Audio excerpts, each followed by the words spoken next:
qui ne serait pas impossible puisqu'il n'a pas marché. Premièrement, il est sorti une année où il y a eu beaucoup de choses assez intéressantes au cinéma. Il a eu beaucoup de concurrence. Et surtout, la raison principale pour laquelle il n'a pas marché, c'est que c'est un Disney qui ne parle pas d'amour. À aucun moment, il y a très exactement deux personnages féminins qui ont des seconds rôles et qui ne sont pas vraiment aboutis, puisqu'il s'agit de la mère de Jim, le héros, et de la capitaine du navire qui va le conduire à son objectif. Donc il n'y a pas de princesse, il n'y a pas d'histoire d'amour, euh, il n'y a pas de chanson aussi, puisque la seule bande originale, elle intervient à la moitié du film, et c'est la seule chanson. Et d'ailleurs en VF pardon, elle est signée par David Hallyday, qui fait aussi la voix du personnage. Et d'ailleurs pour ceux qui ne connaissent pas la chanson, euh, il s'agit de Un homme libre de David Hallyday, qui est pour moi la meilleure chanson Disney de tous les temps. C'est une chanson qui se veut un peu plus mature dans la réflexion, et surtout je trouve que David Hallyday l'interprète à merveille, et je trouve que la chanson est fantastique. Donc si vous ne la connaissez pas, je vous invite vraiment à aller l'écouter, même sans voir le film en fait, parce que la chanson est vraiment super.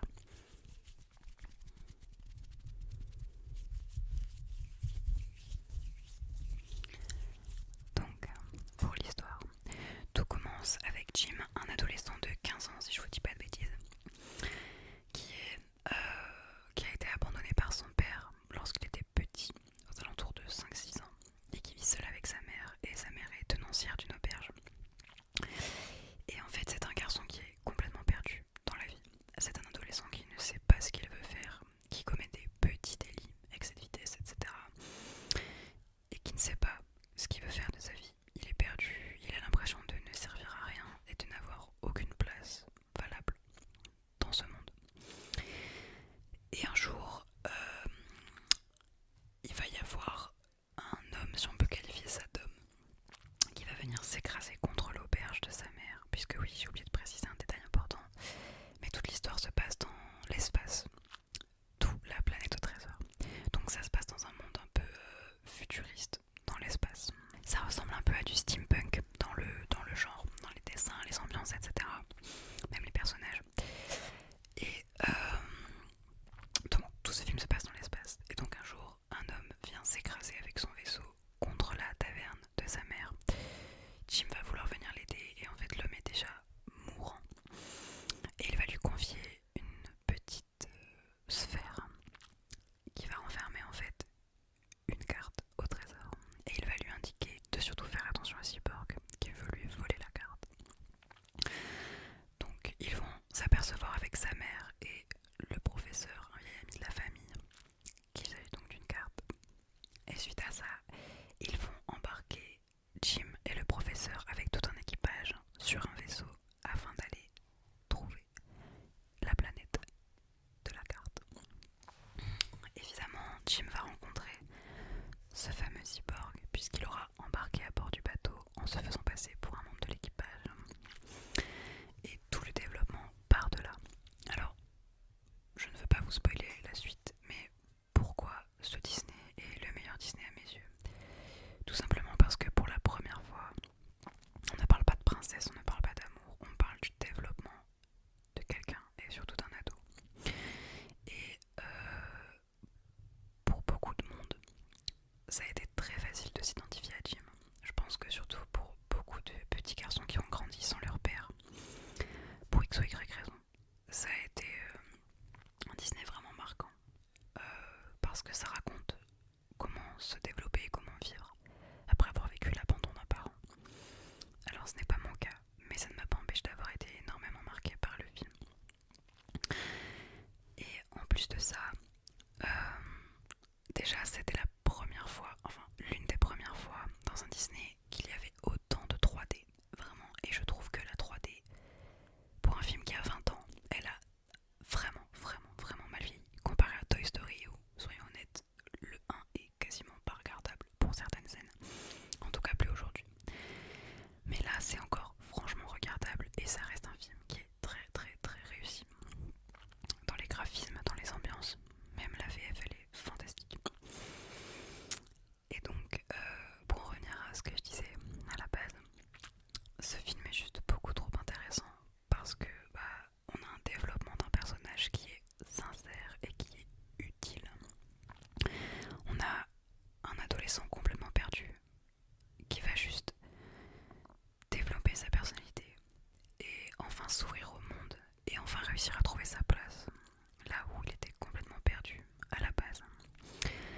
c'est pour ça que je vous invite franchement à voir La planète au trésor de Disney, parce qu'il est juste fantastique. Il est évidemment dispo sur Disney+, pour ceux qui l'ont.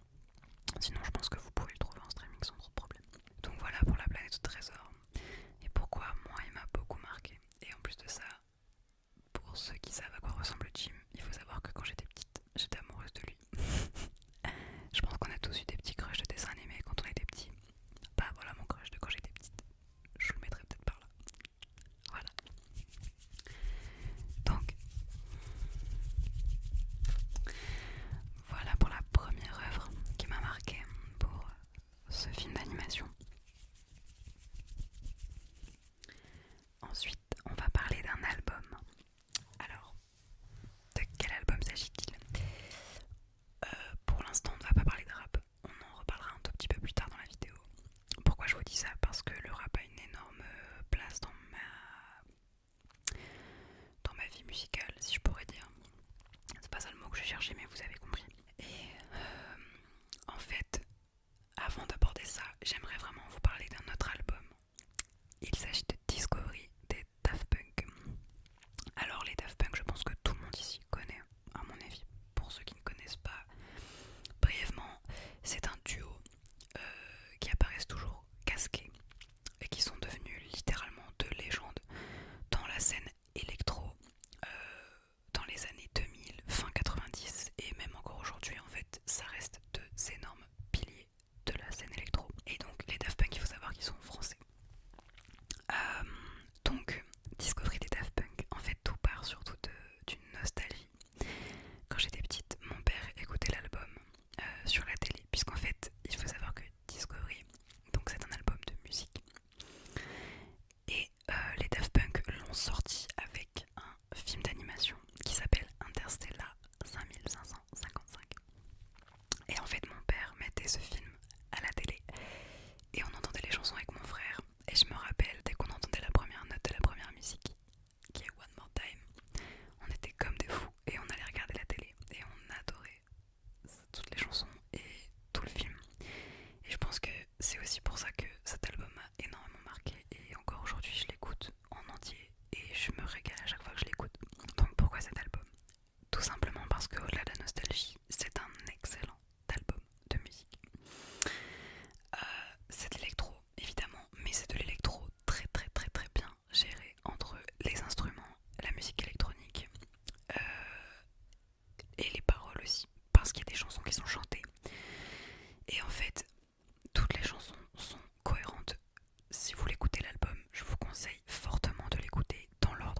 que j'ai pas joué à tous les Zelda déjà. J'ai joué à Breath of the Wild, à Tears of the Kingdom qui est la suite, et j'ai joué à Twilight Princess et à Skyward Sword et à Ocarina of Time. Donc pas tous. D'ailleurs mention spéciale à Twilight Princess qui aurait pu largement être dans cette vidéo parce que le jeu est exceptionnel, mais bref, on ne parle pas de lui aujourd'hui. Donc POTW, quel jeu, quel jeu.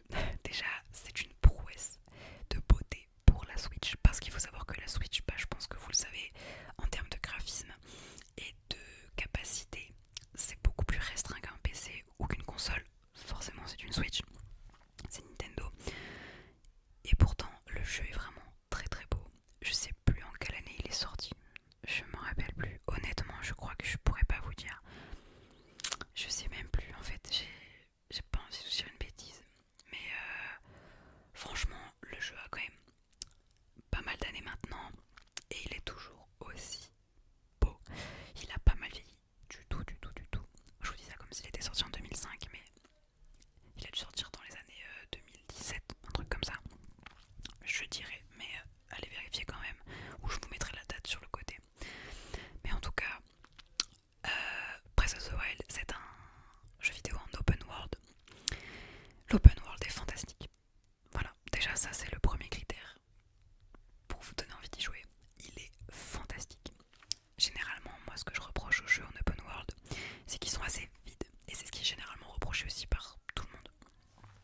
Celui-là, les gars, il est archi complet. Chaque parcelle et recoin du jeu est exploité ou exploitable. Il y a énormément de choses cachées, énormément d'énigmes dans les recoins, énormément de décors en fait. Tout simplement, c'est un jeu qui est rempli de décors. Vous allez avoir dans les plaines, en fait, des plaines immenses.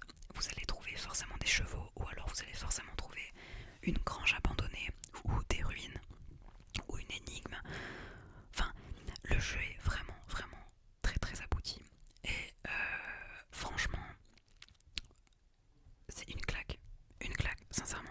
J'y ai passé des heures, ce jeu, je l'ai fini 2 fois en mode normal et 1 ou 2 fois en mode expert, il me semble. J'ai acheté le DLC exceptionnel. J'avais même 2-3 amiibo pour avoir des trucs en plus. Enfin, j'ai vraiment fait la fangirl et je le regrette pas du tout. Parce que le jeu est juste génial en fait, les gars. Foncez pour ceux qui hésitaient à y jouer ou même ceux qui y ont déjà joué. J'espère vous avoir donné envie de revenir dessus.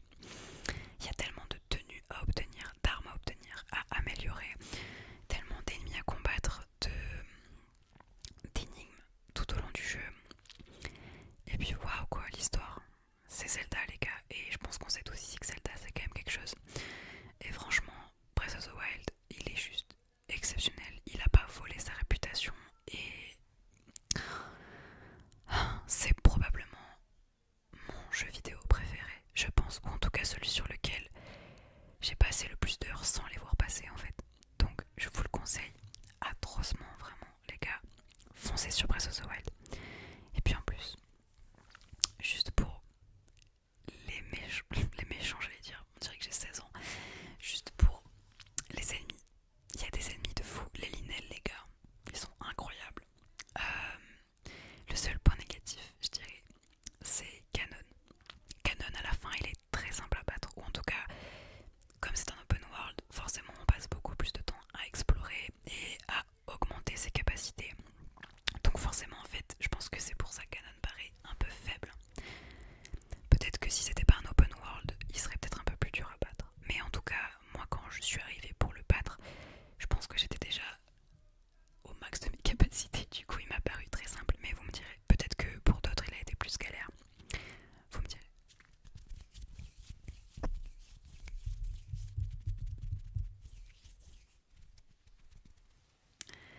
Ça suffit pour Breath of the Wild. Maintenant, on va parler de...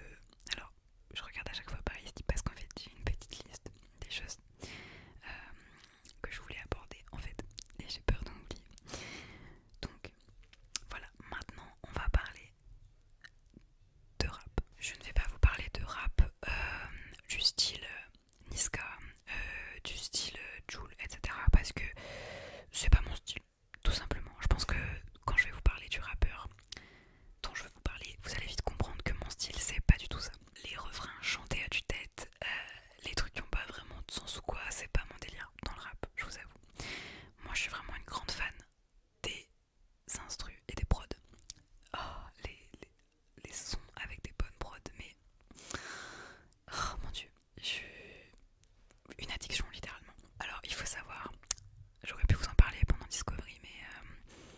musique a une place énorme dans ma vie, absolument énorme. Tous ceux qui me connaissent vous diront que à partir du moment où je ne discute pas avec quelqu'un, j'ai mes écouteurs. Je les ai à longueur de temps et ça depuis des années et des années et des années. J'écoute de la musique à chaque instant de ma vie. Mes stats Spotify, les gars, elles sont dramatiques. J'ai chaque année plus de 120 000 minutes d'écoute sur Spotify, sans compter sur YouTube. C'est indécent. Après, c'est pas une compétence. Mais bref, j'écoute énormément de musique et une bonne partie c'est du rap, même si j'ai une culture musicale, sans vouloir me jeter des fleurs, assez variée, puisque j'écoute de tout. Je peux très bien écouter des styles un peu plus disco, un peu plus funk, ou même du rock ou du métal. J'écoute vraiment de tout. Et je remercierai jamais assez mes parents pour ça, parce que c'est clairement grâce à eux que j'ai une culture musicale aussi développée. Et en fait, ça m'a ouvert l'esprit musical et ça m'a ouvert à la curiosité musicale depuis le départ. Donc merci à eux. Bref, donc on va enfin aborder le sujet. Mon rappeur préféré, je parle de Femtogo ou Baby Ayabusa. C'est la même personne qui utilise juste deux noms différents pour faire deux types de rap différents. Mais en tout cas, c'est le même gars à la base. Alors Femtogo, déjà c'est une référence à Femto dans Berserk, donc forcément là il m'accueille. Mais blague à part, ce mec en fait je pense que je pourrais vous faire une vidéo entière dédiée à lui. Parce que là je vais pas vous parler d'un seul de ses sons, je vais vous parler de lui en général et de tout ce qu'il fait. Déjà pour les connaisseurs, il faut savoir que ses prods sont réalisés par Néofront la grande majorité du temps. Et Néofront est juste un tueur pour les prods. Il fait des prods de malade mental. Toutes ces prods, je les trouve exceptionnelles. Ce mec est juste trop fort en fait. Avant que je reprenne une petite parenthèse, j'espère que vous entendez pas trop le son de la télé. Parce que mes parents sont en train de la regarder et ils mettent le son super fort. Mais ce problème sera bientôt réglé puisque je déménage en fin de semaine. Mais on en parlera dans une autre vidéo. Bref, reparlons de Femtogo. Donc ces prods sont réalisés par Néofront. Donc déjà, on est obligé de reconnaître la qualité. Ensuite, pourquoi c'est mon rappeur préféré et de très loin. Je vous dis ça parce que vraiment pour moi il met une énorme distance aux autres que j'écoute en fait. Après ça c'est très subjectif. Le rap c'est subjectif. Il y en a qui vont adorer les chansons qui sont vachement chantées avec des refrains qui restent en tête, ou avec du boom bap classique, ou alors avec du kickage sévère, et d'autres qui vont plus aimer les paroles. Et quand on laisse place au prod, et ça c'est mon cas. Et Femtogo, c'est le cas. Femtogo, Baby Ayabusa, pareil.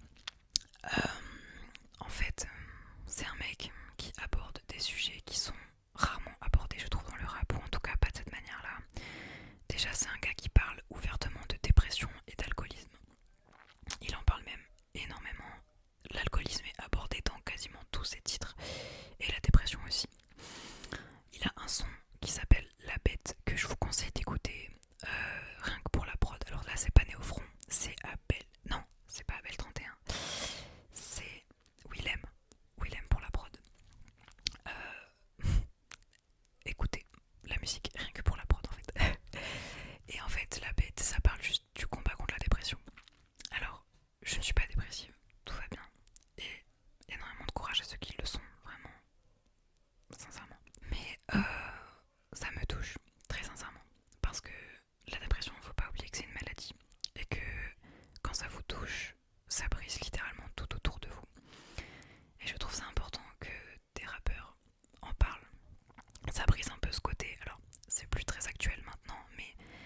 aussi pourquoi j'adore Femtogo.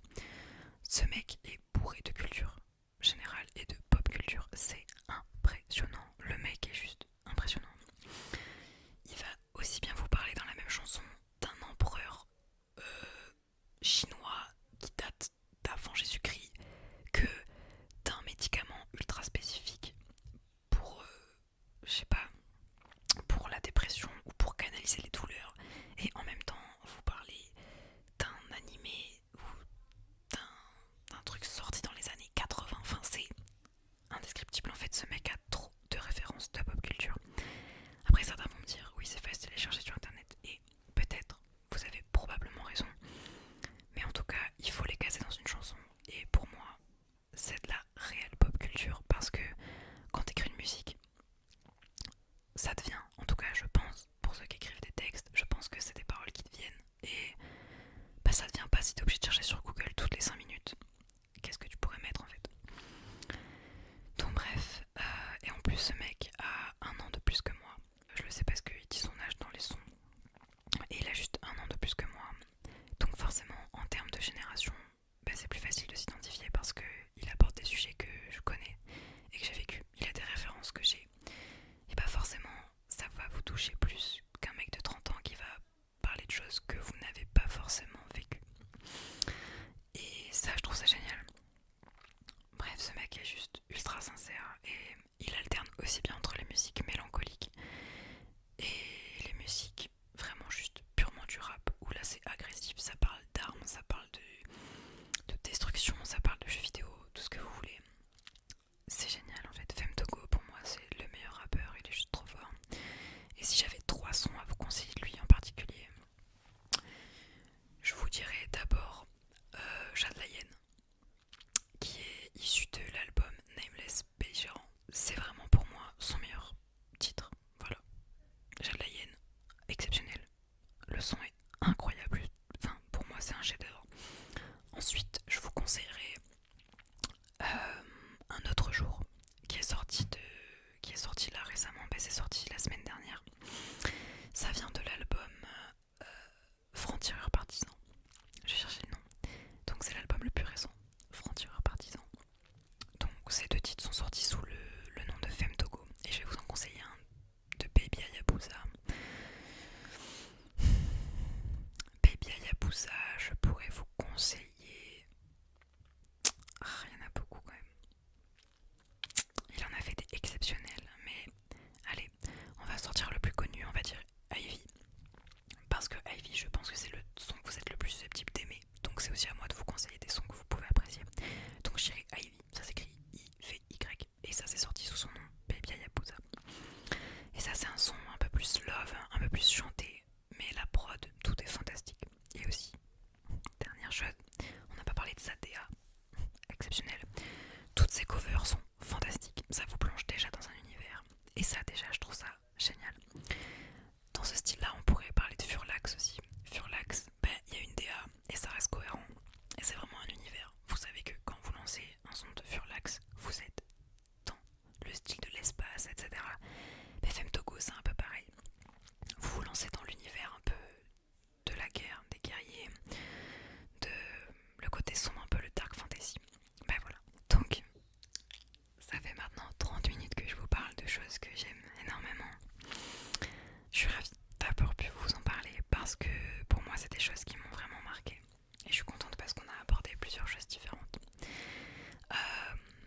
N'hésitez pas à me dire si vous souhaitez un épisode 2 ou la suite où je vous parle d'autres choses. Parce que j'aimerais bien parler du château ambulant. J'aimerais bien parler de 500 jours ensemble. Ou d'autres artistes musicaux. Voilà, en tout cas, n'hésitez pas à me dire si ça vous a plu. Et on parlera d'autres choses qui m'ont marqué. Même ça peut être des choses complètement improbables. L'odeur de la lavande par exemple. Je vous dis des bêtises mais vous avez compris. Mais en tout cas, j'ai été ravie de discuter avec vous. Et n'hésitez pas à me dire en commentaire les choses qui vous ont marqué. Et surtout de quelle génération vous êtes parce que c'est super important. Moi je suis née en 2001. Donc forcément je suis